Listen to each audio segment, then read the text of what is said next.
इमरान खान साहब की जो ऑडियोज और वीडियोस हैं ये कब रिलीज होनी है और कब आने वाली है। जनरल बाजवा चूंकि असद उमर के खिलाफ थे तो इसलिए असद उमर को हटा दिया गया। पाकिस्तान तहरीक इंसाफ को झटका एक और भी लगा है और पेशावर से उनके एमए ने तहरीक इंसाफ छोड़ के JUIFA में शमूलियत का फैसला कर लिया है। अली अमीन गंडापुर साहब जो है उनको फिर मुझसे काफी तकलीफ हुई है। अच्छी बात है, बहुत अच्छी बात है। मैं चाहता हूँ कि तकलीफ पहुंचती रहे। ट्विटर के ऊपर एक और उन्होंने बड़ी वाहियात फोटोशॉप किस्म की तस्वीर जो है उन्होंने शेयर की। लेवल के साथ तो मुकाबला करें अगर करना है तो ये क्या बच्चों वाली हरकत है। क्या आपके कपड़े उतारना मुश्किल काम है? मैं इस गंदगी तक गिर नहीं सकता। अस्सलाम वालेकुम नाज़रीन, मैं हूं मंसूर अली खान। अपने डिजिटल चैनल के ऊपर आपको खुशामदीद कहूँगा। नाज़रीन, बड़ी चटपटी खबरें हैं इस वीडियो के अंदर। एक तो पाकिस्तान तहरीक इंसाफ के रहनुमा आज़म सवाती साहब के लिए एक खुशखबरी आई है, उसको भी डिस्कस करते हैं। साथ ही साथ अली अमीन गंडापुर साहब जो हैं उनको फिर मुझसे काफ़ी तकलीफ हुई है। एक और ट्वीट उन्होंने मेरे खिलाफ की है। अच्छी बात है, बहुत अच्छी बात है। मैं चाहता हूँ कि तकलीफ पहुँचती रहे, डजंट मैटर। तो इसको भी थोड़ी देर में अभी ज़रा डिस्कस करते हैं आपके साथ। सबसे पहले ज़रा आज़म सवाती साहब के मामले को डिस्कस कर लें और साथ ही साथ एक और बड़ी इंपॉर्टेंट खबर कि ये भी खबर आ रही है कि जनाब इमरान खान साहब की जो ऑडियोज़ और वीडियोज़ हैं ये कब रिलीज होनी है और कब आने वाली है, क्योंकि बड़ी देर से मार्केट के अंदर ये खबर है कि जनाब वीडियो कब आनी है, वीडियो कब आनी है। मतलब लोग जाहिर बात है इस पर बड़ा तजस्सुस होता है, तो उसके हवाले से भी एक नई डेवलपमेंट है। कुछ थोड़ी देर में वो भी आपके साथ शेयर करते हैं। लेकिन सबसे पहले ज़रा अच्छी पाकिस्तान तहरीक इंसाफ के लिए एक अच्छी खबर जो है वो आज़म सवाती साहब के हवाले से है। आज़म सवाती साहब की दरख्वास्त से जमानत पर समाअत हुई है। जनाब chief justice Islamabad high court justice Aamir Farooq ने यह समाअत की। आज़म सवाती साहब के वकील बाबर अवान साहब जो है अदालत में उन्होंने वो पेश हुए, दलाइल दिए कि सिंध और बलूचिस्तान की हाई कोर्ट्स ने आज़म सवाती के खिलाफ मुकदमात जो हैं वो ख़त्म कर दिए हैं। उन्होंने जेब से एक कंप्लेंट निकाली और मुकदमा बना दिया। मैंने कभी ऐसी FIR नहीं देखी जिसमें टाइम और वक़ूए की जगह ना लिखी हो। और chief justice Islamabad high court ने बाबर अवान से मुकालमा करते हुए कहा कि आप ये कह रहे हैं कि SOP को फॉलो नहीं किया गया। इस पर बाबर अवान साहब ने कहा जी बिल्कुल, मुझे उन्होंने बताना है कि मेरे मुवक्किल के खिलाफ क्या चार्जेस हैं। मुकदमा इस केस में वाजिबुल अमल ही नहीं है तो फेयर ट्रायल कहाँ से होगा। बाबर अवान ने मजीद कहा कि कानून के सामने कोई अच्छा बुरा नहीं जब तक इस पर जुर्म साबित ना हो। डिप्टी अटॉर्नी जनरल ने दलाइल देने के लिए मजीद वक्त की इस्तदा की, जबकि अदालत ने दौरान समाअत इस्तफसार किया कि केस के चलान की क्या पोजीशन है। FIA हुकाम ने बताया कि 24 दिसंबर को चालान जमा हो चुका है। कल 3 जनवरी को समाअत है। डिप्टी अटॉर्नी जनरल ने कहा कि उन्होंने जुर्म दोबारा किया है। पहले भी एक केस जेर समाअत है। जबकि FIA हुकाम ने बताया कि आज़म सवाती ने ट्विटर अकाउंट सरेंडर नहीं किया। इस्लामाबाद हाई कोर्ट ने FIA हुकाम से मुकालमा करते हुए कहा कि आपने पहले खुद ही जिस्मानी रिमांड खत्म किया, क्या कोई टेम्परिंग का चांस है। अदालत ने आज़म सवाती के वकील से कहा कि जी जुर्म दोबारा होने का बता दें, जिस पर बाबर अवान साहब ने हबीब जालिब के शेर का सहारा लेते हुए कहा कि जुल्म रहे और अमन भी हो, क्या मुमकिन है तुम ही कहो। तो चीफ जस्टिस ने फरीकैन के दलाइल सुनने के बाद आज़म सवाती की दरख्वास्त से जमानत पर फैसला महफूज किया और बाद में जो फैसला है उसमें आज़म सवाती साहब की ज़मानत मंजूर कर ली गई। 2 लाख रुपए के मुचलके के एवज जो है ये ज़मानत जो है वो मंजूर हो गई है। अच्छा, एक और डेवलपमेंट आज़म सवाती साहब से रिलेटेड ये भी है कि उनके बेटे उन्होंने chief justice Islamabad high court के खिलाफ अदम एतमाद का जो ख़त था वो उस ख़त के हवाले से जो है वो बाबर अवान साहब जो पेश हुए तो उन्होंने कहा कि जी आज़म सवाती के जो बेटे हैं वो अपना मौक़िफ़ आपके सामने रखना चाहते हैं। इस पे जस्टिस आमिर फारूक ने कहा कि ख़त अदालत के सामने मौजूद है, इस मामले को हमेशा के लिए तय करना चाहते हैं, इस पर लाजिब बेंच तश्कील देंगे। चीफ जस्टिस ने कहा कि ख़त आ जाता है कि जज जानिबदार है, इस किस्म के खतूत अदालत अमूमी तौर पर नहीं देखती। बाबर अवान ने कहा कि अदालत आज ही इस मामले को देख ले, जिस पर chief justice Islamabad high court ने कहा कि आज ही लाजिब बेंच की तश्कील मुमकिन नहीं है। उसके बाद आज़म सवाती के बेटे ने chief justice Islamabad high court के खिलाफ अदम एतमाद का जो ख़त था वो वापस ले लिया। इसी केस के अंदर जो है वो मतलब ये वही चीफ जस्टिस हैं जिन्होंने आज़म सवाती की ज़मानत की दरख्वास्त भी जो है वो मंजूर की है। तो एक ये डेवलपमेंट है। शहबाज गिल साहब, इनके मामला भी कोर्ट्स के अंदर हैं, ज़रा इस हवाले से भी आपको अपडेट दे दें। तो सिंध हाई कोर्ट ने पुलिस को गिरफ्तारी से रोकने के लिए दायर शहबाज गिल की दरख्वास्त की फौरी समाअत की इस्तदा मंजूर कर ली है। वकील ने अदालत को बताया कि शहबाज गिल के खिलाफ कराची के सरजानी टाउन, ब्रिगेड और रिजविया थाने में मुकदमा दर्ज हैं। IG सिंध और दीगर को 12 जनवरी के लिए अदालत की जानिब से नोटिस जारी कर दिए गए। शहबाज गिल के वकील ने अदालत में मौक़िफ़ इख्तियार किया कि शहबाज गिल ने सिंध में दर्ज मुकदमात कलअदम करार देने के लिए दरख्वास्त दायर कर रखी है। अच्छा जी, इसके अलावा एक और खबर जो है वो हामिद मीर साहब ने कॉलम लिखा है, मैं ज़रा उसका कुछ पोर्शन आपके साथ शेयर करना चाहूँगा। उन्होंने कहा कि क्या आप जानते हैं कि मौजूदा वजीर तजारत सैयद नवीद कमर 2008 में सिर्फ 7 दिन के लिए वजीर खजाना बने और फिर उनकी जगह पीपल्स पार्टी की हुकूमत ने सिटी बैंक के एक साबिक मुलाजिम शौकत तरीन को वजीर खजाना बना दिया। 2018 में तहरीक इंसाफ की हुकूमत आई तो असद उमर को वजीर खजाना बनाया गया। जब असद उमर 2019 में IMF के साथ मुज़ाकरात कर रहे थे तो एक शाम उस वक्त के army chief general Qamar Javed Bajwa ने कुछ सहाफ़ियों को मैशत पर गुफ्तगू के लिए बुलाया। इस मुलाकात में बाजवा साहब बार बार असद उमर की कारकर्दगी पर मायूसी का इजहार कर रहे थे और हमें कह रहे थे कि आप शौकत तरीन या हफीज शेख को वजीर खजाना बनाने की तजवीज़ दें। मैंने इन दोनों नामों को मुस्तरद करते हुए कहा कि असद उमर को सुकून से IMF के साथ मुज़ाकरात कर लेने दे, लेकिन बाजवा साहब असद उमर को हटाने की जल्दी में थे। अगले 2 दिन के अंदर असद उमर फारिग हो गए और हफीज शेख को वजीर खजाना बना दिया गया। ये साहब जनरल परवेज मुशर्रफ की दरियाफ्त थे, इन्हें पहले सिंध का वजीर खजाना बनाया गया था। तो हामिद मीर साहब का ये मानना है कि जी जनरल बाजवा चूंकि असद उमर के खिलाफ थे तो इसलिए असद उमर को हटा दिया गया और हफीज शेख को जो है वो जनरल बाजवा के कहने के ऊपर लगाया गया। जबकि इस मामले में जनरल बाजवा का मौक़िफ़ ये है कि जी मैंने आज तक सिर्फ 2 लोगों के बारे में जो है वो तजवीज़ दी थी। एक ब्रिगेडियर एजाज शाह, उनका नाम तजवीज़ किया था इमरान खान को, और एक मुइद यूसुफ, उनका नाम जो है वो मैंने सजेस्ट किया था इमरान खान साहब को। इसके अलावा मैंने आज तक कभी कोई नाम जो है वो इमरान खान साहब को सजेस्ट नहीं किया। अब बहरहाल ये दोनों मुख्तलिफ डिफरेंट पॉइंट ऑफ व्यूज़ हैं। अच्छा जी, इसके अलावा मजलिस वहादत मुस्लिमीन, ये बड़ी एक इंटरेस्टिंग डेवलपमेंट है। मजलिस वहादत मुस्लिमीन ने वज़ीर आला पंजाब के बाद इक़दामात पर शदीद तहफ़्फ़ुज़ात का इजहार किया है। मजलिस वहादत मुस्लिमीन की रुकन पंजाब असम्बली सैयदा ज़ोहरा नकवी परवेज़ इलाही को एतमाद का वोट नहीं देंगी। तर्जुमान ने कहा कि वज़ीर आला पंजाब को एतमाद का वोट ना देने का फैसला पार्टी क़यादत की हिदायत की रोशनी में किया गया है। मजलिस वहादत मुस्लिमीन, एक बात ज़हन में रखिएगा कि तहरीक इंसाफ की सपोर्टर रही है, इत्तेहादी रही है हमेशा, और उन्होंने पिछले इलेक्शंस में भी पाकिस्तान तहरीक इंसाफ को सपोर्ट किया था। लेकिन इस मरतबा एतमाद का वोट लेने की अगर बात हुई तो परवेज़ इलाही साहब का एक वोट जो है वो कम होता हुआ दिखाई दे रहा है।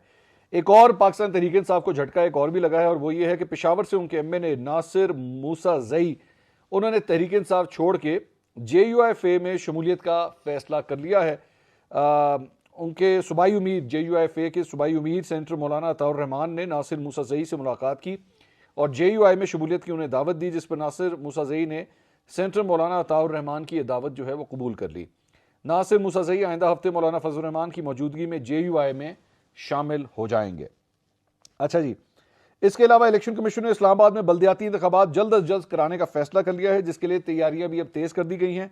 पोलिंग के लिए 10 जनवरी की तारीख जेर गौर है और हतमी तारीख का तयन जो है वो चीफ इलेक्शन कमिश्नर करेंगे। तो शुक्र है कि इस्लामाबाद में वो जो बल्दियाती इंतखाबात जो फंसे हुए थे उसके हवाले से अब इलेक्शन कमीशन ऑफ पाकिस्तान भी जो है कोई सीरियसनेस दिखा रहा है।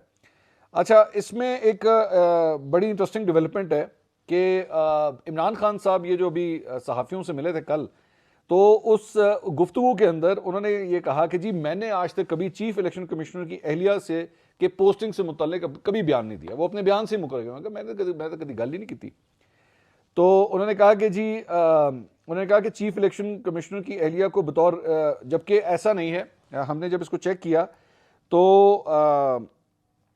इमरान खान ने एग्जैक्टली 8 जुलाई को खुशाब जलसे में चीफ इलेक्शन कमिश्नर की अहलिया की पोस्टिंग पर बात की थी और चीफ इलेक्शन कमिश्नर की उन्होंने कहा था कि उनकी चीफ इलेक्शन कमिश्नर की अहलिया को ऐसा ओहदा दिया गया है जिससे बहुत पैसा बन सकता है। ये खुशाब के जलसे में इमरान खान साहब ने फरमाया था, लेकिन जो सहाफ़ी हैं उनके साथ मिलते हुए वो अपनी बात से मुकर गए कि मैंने उनकी अहलिया के बारे में कभी कोई ऐसी बात नहीं की है।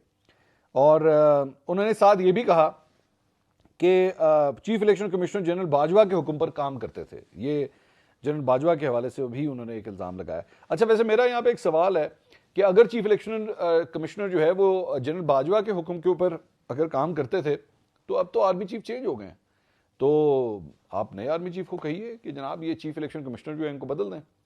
तो अब तो जनरल बाजवा नहीं है ना, अब तो जाहिर बात है तो चीफ इलेक्शन कमिश्नर को हटाना कौन सा मुश्किल काम है। आप बात करें, जाके मामले को ख़त्म करें, उसमें ऐसी कौन सी बात है, लेकिन पता नहीं। अच्छा जी, इसके अलावा मलिक अहमद खान साहब कल रात को सलीम साफ़ी साहब के शो में आए हुए थे और बड़ा तफसील से गुफ्तगू हुई है, क्योंकि मलिक अहमद खान साहब वो पहली शख्सियत हैं जिन्होंने ये क्लेम किया था कि जी 2017 के अंदर इमरान खान को जनरल बाजवा के कहने के ऊपर NRO दिया गया था, और तो he was the first person. उसके बाद जावेद चौधरी साहब ने कॉलम लिखा था और उसके बाद सारी डेवलपमेंट्स हुई, लेकिन सबसे पहले शख्स जो थे वो मलिक अहमद खान साहब, मुस्लिम लीग नून के जो रहनुमा, इन्होंने ये बात क्लेम की थी। अच्छा, मलिक अहमद खान जो है वो जनरल बाजवा के बड़े करीबी समझे जाते हैं, ये एक फैक्ट है, मतलब इसमें कोई दो राय नहीं है। तो उनसे इस हवाले से जो सवाल जवाब है वो जरा मैं आपके साथ शेयर करना चाहूंगा, ताकि आपको इसका एक ये पर्सपेक्टिव भी जो है वो मिल सके कि मलिक अहमद खान जो है वो सारे मामले पे क्या कहते हैं। तो उनसे सवाल किया गया, सलीम साफी साहब ने पूछा, जी जनरल बाजवा का आपसे क्या रिश्ता है? तो उन्होंने कहा, जनरल बाजवा बहुत मोहतरम है, मेरे भाई और अजीज साबिर मिट्ठू की बाजवा साहब से रिश्तेदारी और मेरी इस वजह से उनके साथ अजीजदारी है। जब भी जनरल बाजवा को मिला उन्होंने बहुत एहतराम दिया। बड़े अरसे तक जनरल बाजवा से सियासी बात नहीं हुई, लेकिन वो मुख्तलिफ मामलों पर अपनी राय दे देते हैं। सवाल हुआ कि इमरान खान ने कहा नवाज शरीफ NRO के तहत बाहर गए, क्या ये सच है? उन्होंने कहा यह झूठ है, मैं इस मामले की एक एक तफसील से आगाह हूं। जब नवाज शरीफ नैब की तहवील में बीमार हुए तो उनके प्लेटलेट्स कम होते जा रहे थे और उनकी बीमारी डायग्नोज नहीं हो रही थी। उनसे सवाल हुआ कि जी इमरान खान कहते थे इन रिपोर्ट्स को DGISI मैनिपुलेट करते थे, तो उन्होंने कहा यह बिल्कुल गलत और बेबुनियाद इल्जामात हैं। फिर उन्होंने कहा जी बाजवा साहब पहले सवाल हुआ कि बाजवा साहब पहले इमरान खान के मद्दाह थे, फिर उन्होंने आपकी हुकूमत को आने दिया। लोग कहते हैं इनके इस इरादे की तब्दीली यानी PDM को लाने में आपका हाथ है, तो यानी बाजवा साहब का हाथ है। उन्होंने कहा जब EVM आई तो मेरी PTI के लोगों से बात हुई तो उन्होंने कहा कि हम EVM को वोट नहीं देंगे। इन लोगों ने कहा कि हम तो इमरान खान का आइंदा टिकट नहीं लेंगे बशर्ते कि कोई कर्नल जनरल हमें कॉल ना कर दे। तो मैंने ये बात शहबाज शरीफ के सामने रखी कि इमरान खान के अपने लोग उनके साथ नहीं थे। जनरल बाजवा ने मुझे कहा था जिस पार्टी में तुम हो तुमने मेरे साथ कोई सियासी बात नहीं करनी। फिर मैं जनरल बाजवा साहब के पास गया और उन्होंने कहा कि ये EVM लाने लगा है, सब तबाह कर देगा, इसकी पार्टी के लोग इसको छोड़ने को तैयार हैं। अगर DGISI के दफ्तर से उनको कोई कॉल ना जाए तो फिर जनरल बाजवा ने मुझे कहा कि हम सोच रहे हैं, इदारा न्यूट्रल हो चुका है, किसी को कोई फ़ोन नहीं जाएगा। 2017 के हवाले से जो बात थी कि NRO के हवाले से, उसके ऊपर इन्होंने कहा कि जी मेरे पास इस बात का सबूत है। मलिक अहमद खान साहब ने कहा कि मेरे पास इस बात का सबूत है कि इमरान खान को जो है वो NRO दिया गया था। ये बात बताना आपको बहुत ज़रूरी है कि इस पर साबिक चीफ जस्टिस साकिब निसार जो है वो ये कह रहे हैं कि बिल्कुल गलत बात है, किसी किस्म का कोई NRO इमरान खान को नहीं दिया गया था और मुझसे कोई सियासी या मिलिट्री जो ऑफिसर है वो मुझसे आके इस किस्म की बात कोई कर भी नहीं सकता। इल्ज़ाम ये लगाया गया था, जावेद चौधरी साहब की जानिब से इस पर तफसील बात हुई थी। उन्होंने ये कहा था कि जी जनरल बाजवा ने जनरल फैज़ को ये कहा था, जनरल फैज़ ने जाके फिर जस्टिस साबिक चीफ जस्टिस साकिब निसार को जो है ये पैगाम दिया था। अब मलिक अहमद खान साहब कहते हैं कि मेरे पास इस चीज़ का प्रूफ भी मौजूद है। अच्छा जी, इसके अलावा जावेद चौधरी साहब ने ही एक वीलॉग के अंदर एक नया इंकशाफ किया है। उन्होंने कहा है कि हुकूमत ने यह फैसला किया है कि ऑडियोज़ की खतीबों के ज़रिए मजम्मत करवाई जाएगी। खतीब यानी मस्जिद के जो खतीब हैं उनके ज़रिए जो है वो इमरान खान की मजम्मत इन ऑडियोज़ की करवाई जाएगी। और जब खतीब मस्जिद में हर नमाज के बाद या जुम्मे के खुतबे में इन ऑडियोज़ के खिलाफ बयानात देंगे तो इमरान खान के सपोर्टर की तादाद गिरना शुरू हो जाएगी। ये आइडिया मौलाना फजल रहमान उनके वुज़रा के ज़रिए हुकूमत तक पहुँचा है, जिसके बाद हुकूमत ने इस चीज़ का फैसला किया है मस्जिदों के ज़रिए लोगों को मैनिपुलेट किया जाएगा। नून लीग ने फैसला किया है कि उनके पास जितनी ऑडियोज़ या वीडियोज़ हैं उनको इलेक्शन के करीब रिलीज़ कर दिया जाएगा। इन ऑडियोज़ और वीडियोज़ की तबाहकारी का असर इलेक्शन पर ज़रूर पड़ेगा। ये मतलब मुस्लिम नून या मौजूदा हुकूमत जो है उनका ये ख्याल है। अगर इमरान खान इनसे मुतासिर हुए तो उनके मुखालिफिन भी इससे मुतासिर होंगे, क्योंकि ऐसी वीडियोज़ और ऑडियोज़ टेप्स हर सियासी शख्स के पास मौजूद होती हैं। एजेंसियां पिछले 70 साल से इसके अलावा और कुछ नहीं करती रही हैं। तो सियासत जो है ना, इस बात से अंदाज़ा होता है कि सियासत काफ़ी गंदी होने जा रही है और इस तरह की ऑडियो वीडियोज़ जो है वो एक दूसरे की निकालने का प्रोग्राम जो है वो बन रहा है और इमरान खान साहब को इस तरीके से अब हिट करने का जो है वो इरादा किया जा रहा है। ये हकीकत है कि ऑलरेडी ये हुकूमत जो है वो महंगाई की वजह से काफ़ी ज़्यादा तनकीद की जद में है और इस तनकीद की वजह से जो है उसको संभलना उसके लिए मुश्किल हो रहा है। इलेक्शन, मैं बार बार ये बात कहता हूँ कि अगर आज भी इलेक्शंस करवा दिए जाएँ तो इमरान खान साहब जो हैं वो बड़े आराम से इलेक्शन जीतने में कामयाब हो सकते हैं। लेकिन ज़ाहिर बात है, this is the game of politics और हर साइड जो है वो अपना अपना रोल एक प्ले करने की कोशिश करती है ताकि इलेक्शन जीत सके। लेकिन मैं यहाँ पे एक बात शेयर करना चाहूँगा। अली अमीन गंडापुर साहब, उन्होंने पिछले दिनों मेरे बारे में एक ट्वीट की थी, तो मैंने उस ट्वीट के जवाब में ये बात कही थी कि आपको मैं दावत देता हूँ, आप तशरीफ़ लेकर आइए मेरे प्रोग्राम में और प्रोग्राम में एक दूसरे का आमना सामना करते हैं, माइक लगा के लाइव जाना होगा लाइव कर लेंगे, रिकॉर्डेड करना होगा रिकॉर्डेड कर लेंगे, मेरे ऊपर जो इल्ज़ामात लगाना चाहते हैं लगाइए और उसके बाद मैं जो आपके ऊपर इल्ज़ामात लगाऊंगा फिर आप उसका जवाब दीजिएगा। तो अली अमीन गंडापुर साहब तो नहीं तशरीफ़ लेकर आए, रब्ता नहीं किया उन्होंने मुझसे और मैं एक्सपेक्ट कर रहा था कि शायद इतनी हिम्मत रखेंगे वो। तो उसका उन्होंने इंटरव्यू देने का तो कोई प्रोग्राम नहीं बनाया, अलबत्ता ट्विटर के ऊपर एक और उन्होंने एक जाली तस्वीर जो है वो किसी की एनिमेटेड तस्वीर और बड़ी वाहियात फोटोशॉप किस्म की तस्वीर जो है उन्होंने शेयर की और उसके ऊपर मुझे एड्रेस करते हुए जो है उन्होंने कहा कि देखें ये है और लोगों की ये सोच है, इस किस्म की मतलब फजूलियात जो है वो उन्होंने उसके अंदर लिखी और उन्होंने कहा जवाब दें आप, इस महंगाई का जवाब दें। अच्छा महंगाई का जवाब मैं दूँ, जैसे मैं महंगाई लेके आया मैं क्यों जवाब दूँ? वो जो मौजूदा हुक्मरान है आपने उनसे पूछना है, जनाब आप लोग असेंबलियों के अंदर बैठे, हम नहीं बैठे, और सवाल हम आपसे भी करेंगे, सवाल हम इनसे भी करेंगे महंगाई का। खैर, अच्छा वो इतनी वाहियात तस्वीरें, एक तो मुझे सबसे पहला इतराज़ ये है, आपने मुझे हिट करना था। उस तस्वीर के अंदर सलीम साफ़ी, जावेद चौधरी और हामिद मीर की तस्वीरें भी लगी हुई हैं। मेरी तस्वीर तो खैर सबसे एंड पे लगी हुई है। ओ भाई, आपने मुझे हिट करना है, उन 3 सीनियर्स को आप क्यों हिट कर रहे हैं? उनके बारे में ये फजूल किस्म की तस्वीर आप क्यों शेयर कर रहे हैं? और ये कोई नई तस्वीर नहीं है, ये नहीं कोई अली अमीन गंडापुर ने घर पे बैठ के बना ली है। ये तस्वीर पिछले 7-1.5 साल पहले पीटीआई के लौंडे लपाड़ों ने बनाई हुई है, उसमें कोई हैरानगी की बात नहीं है। एंड ट्रस्ट मी कि इतना सा रत्ती भर भी फर्क नहीं पड़ता अली अमीन गंडापुर साहब, यकीन कीजिए। बल्कि मैंने एक्चुअली जब मुझे किसी ने बताया ना, तो मैंने जब तस्वीर देखी तो मैं हंसना शुरू हो गया कि यार just look at the mindset of these people. मतलब ये वो लोग हैं, पीपल लाइक अली अमीन गंडापुर, जिनको आप कल को बैठ के मिनिस्टर्स बनाएंगे। ये इन लोगों की ज़हन है। I mean they bloody think like a troll, कि जैसे कोई ट्रोल नहीं होता इंटरनेट पे बैठ के, ट्विटर के ऊपर बैठ के लौंडे लपाड़ों वाला, ये इस किस्म का जहन है। क्या इन लोगों का विजन होगा? क्या ये बैठ के काम करेंगे? क्या पाकिस्तान का नाम रोशन करेंगे? कल को जब मिसाल के तौर पे अगर इमरान खान साहब की हुकूमत आती है और ये शख्स जो है कभी मिनिस्टर बन गया, लेट्स से कश्मीर का ही दोबारा आपने इनको पोर्टफोलियो दे दिया, ये कल को पाकिस्तान को रिप्रेजेंट करने के लिए दूसरे मुल्कों के अंदर जाएगा, और जब ये जाएगा तो वहाँ के लोग जो है देखेंगे, अच्छा भाईजान ये जो शय हमारे पास आई है, इसका कोई ट्विटर अकाउंट भी है। जब वो उठा के देखेंगे, कहेंगे यार क्या फजूल चीज़ें जो है इस बंदे ने अपने ट्विटर अकाउंट के ऊपर शेयर की है। मुझे इस बात पे मुझे शर्म आ रही थी। अच्छा दूसरी बात, ये क्या जवाब दे बंदा इस बंदे को? मतलब ये मुझे एक्चुअली कुछ लोगों ने कहा जी आप ट्विटर के ऊपर इसका जवाब दें। मैं यार he is not worth it, he is not worth it. इसकी इतनी वर्थ भी नहीं है कि इसको जवाब दिया जाए। ज्यादा से ज्यादा एक साफी होने के नाते मैं यही कह सकता हूँ, भाईजान आइए आमने सामने बैठते हैं ना, कैमरा ऑन करते हैं, आमने सामने बैठते हैं। तो मेरा ख्याल में अली अमीन गंडापुर साहब ने लास्ट टाइम वो जो एक छक्का मारा था ना, कि वो जो कलभूषण जो है, वो जो भारतीय एजेंट था कलभूषण, उन्होंने कहा जी उसको तो भगा दिया हुआ है, पाकिस्तान से भगा दिया हुआ है। वसीम बदामी के शो के अंदर इन्होंने छक्का मारा था और काफ़ी फिर मजाक उड़ाया गया था इनका इस बात के ऊपर। तो मेरे ख्याल में इसलिए टीवी को आपने नॉर्मली देखा होगा, काफ़ी अवॉइड करते हैं, क्योंकि ऑब्वियसली ही नोज कि मेरा मेंटल कैलिबर इतना नहीं है कि मैं एंकर्स के सवालों के जो है मैं जवाब दे सकूंगा। तो बल्कि मैं तो बड़ा आप लोगों से बल्कि मैं रिक्वेस्ट करूंगा, जाके ना इनका वो जो ट्वीट इन्होंने की हुई है ना, सिर्फ उसके रिप्लाईज खोल के देखें।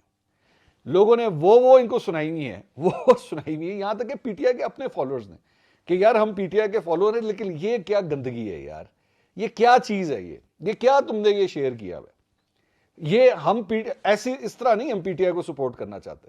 And these are the sort of people, ये पाकिस्तान तहरीक इंसाफ के वो फॉलोअर्स हैं जिनसे मैं कनेक्टेड इसलिए फील करता हूं कि यार वो अच्छे को अच्छा और बुरे को बुरा कहते हैं।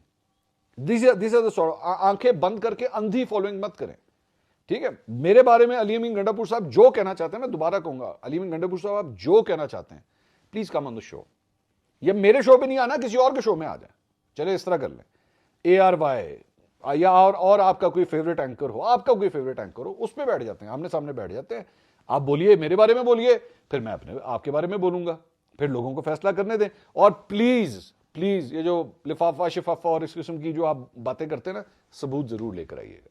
मेरी आपसे रिक्वेस्ट है, सबूत जरूर लेकर आइएगा। मैं भी तो जानूं भाई मेरे कौन कौन सी जायदादें हैं, मेरे बारे में भी तो पता लगे, वो किधर वो पैसे जो मैं ढूंढूं ताकि मैं उन पैसों को कुछ कर सकूं भाई। तो बराए मेहरबानी इस तरह अगर आमना सामना करना है तो करें।